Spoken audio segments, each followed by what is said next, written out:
Oke, baik. Bismillahirrahmanirrahim. Eh, dalam kesempatan kali ini, saya Farhan Zibran ingin sedikit menjelaskan terkait dengan bagaimana kita dalam membangun sebuah eh, startup ataupun dalam kita mengembangkan sebuah pelanggan digital. Nah, jadi eh, yang akan kita bahas pada kali ini adalah bagaimana caranya kita dalam menguji terhadap hipotesa bisnis digital. Dan kenapa sih hipotesa itu penting untuk dilakukan dalam sebuah bisnis digital? Lalu yang kedua itu bagaimana cara kita memilih metode eksperimen yang tepat untuk menguji hipotesa bisnis digital. Dan yang ketiga adalah kita akan menjelaskan terkait nantinya bagaimana melakukan eksperimen pada uji uji hipotesa bisnis digital. Nah, itulah yang nantinya akan kita bahas sedikit.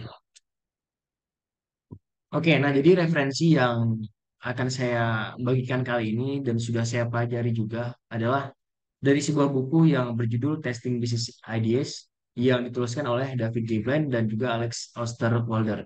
Dan juga referensi yang sudah saya ambil itu adalah dari berbagai materi pelajaran yang sudah saya pelajari di mata kuliah pengembangan pelanggan digital. Nah, baik. Yang pertama itu, mengapa uji terhadap hipotesa bisnis itu penting untuk kita lakukan?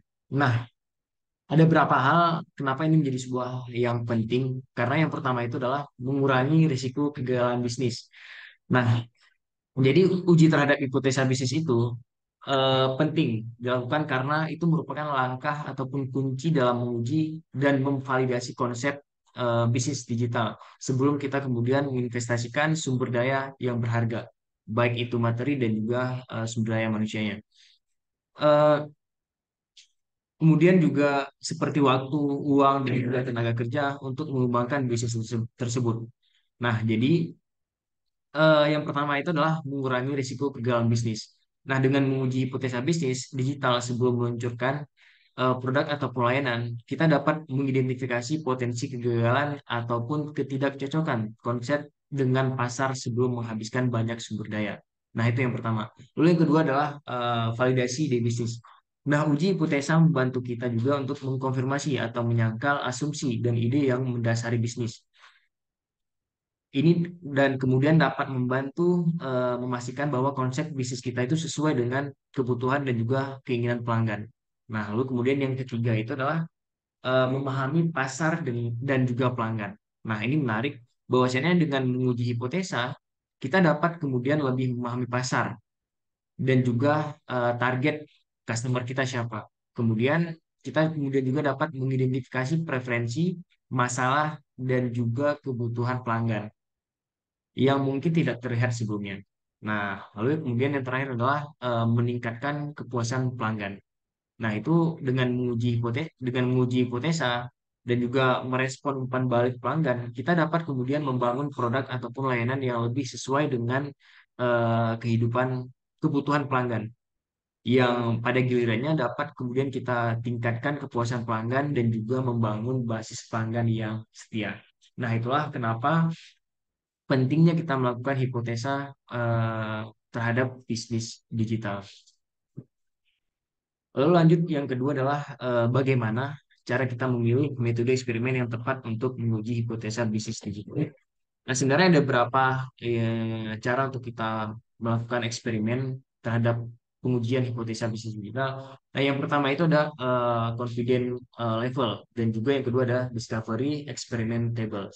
Nah, jadi menarik bahwasannya confidence level ini adalah tingkat kepercayaan ataupun konsep konsep statistik yang mengacu pada sejauh mana kita percaya bahwa hasil dari eksperimen atau pengukuran adalah representasi yang akurat dari populasi yang lebih besar. Nah, dalam konteks bisnis digital, kita dapat menggunakan metode eksperimen untuk mengukur tingkat kepercayaan, seperti misalnya dengan cara survei ataupun kuesioner. Dan penggunaan survei dan kuesioner ini dengan teknik statistik yang tepat dan dapat membantu kita untuk mengukur tingkat kepercayaan dalam hasil survei yang kita kumpulkan dari pelanggan ataupun pengguna. Nah, itulah sedikit terkait dengan bagaimana kita eksperimen dengan confidence level. Lalu yang kedua adalah discovery experimentable. Nah, jadi eksperimen ini adalah bagaimana kita menguji hipotesa bisnis digital itu dengan salah satu pendekatan yang dijelaskan dalam buku Testing Business Ideas, yaitu alat untuk kita gunakan untuk merencanakan, melacak, dan mengelola eksperimen yang dirancang untuk menguji hipotesa bisnis kita yang sedang kita kembangkan.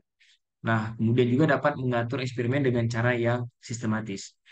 Nah, jadi discovery experimentable ini dapat membantu kita untuk merencanakan eksperimen dengan cara yang terstruktur dan juga terorganisir, dan juga membantu kita melacak hasil dan tingkat keyakinan dalam hasil eksperimen tersebut. Nah, ini adalah alat yang kemudian berguna untuk mengembangkan pemahaman yang lebih baik tentang bisnis digital yang sedang kita kembangkan, dan kemudian kita dapat mengambil sebuah keputusan yang lebih terinformasi. Nah, itulah dua eksperimen yang bisa saya ambil dari referensi yang sudah saya baca, yaitu di buku Testing Business Ideas dan juga dari pelajaran-pelajaran yang sudah saya pelajari. Dan di sini dapat kita lihat gambar di samping, eh, ada confidence level dan juga discovery eksperimen. Nah, lalu kemudian jelaskan bagaimana kita melakukan eksperimen pada uji hipotesa bisnis digital. Nah, di sini kami menggunakan discovery eksperimen, di mana dari tabel ini juga kami berdiskusi terkait dengan eksperimen apa yang cocok dipakai pada hipotesa yang kami buat, ataupun eh, sebuah ide bisnis yang sedang kami kembangkan, yaitu sebuah jasa layanan titipan. Nah, kemudian juga kami melihat pada eksperimen sequence plan.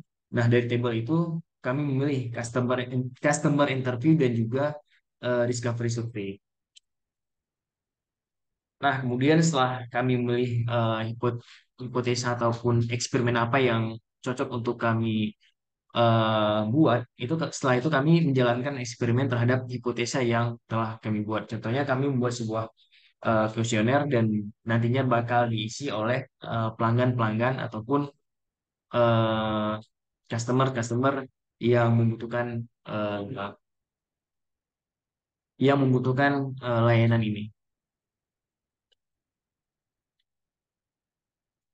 Nah, setelah kami mendapatkan hasil daripada kuesioner ataupun jawaban-jawaban daripada customer ataupun pelanggan, setelah itu kami mengevaluasi hipotesa melalui eksperimen yang kami buat.